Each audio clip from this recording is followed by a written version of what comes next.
காணாத கண்களில்லை, காணாமல் நாளது நகர்வதில்லை.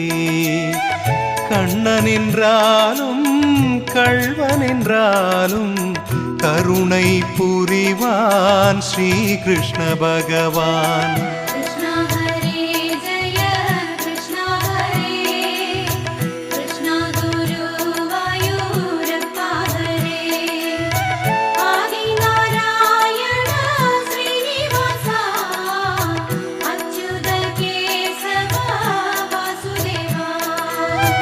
அழகிய கண்ணனின் அடிதனை எண்ணுவர், அவனது தொல்லைகள் அனைத்தையும் தாங்குவர். வெண்ணையை திருடிய கண்ணனின் லீலையை கண்டு ரசிப்பதே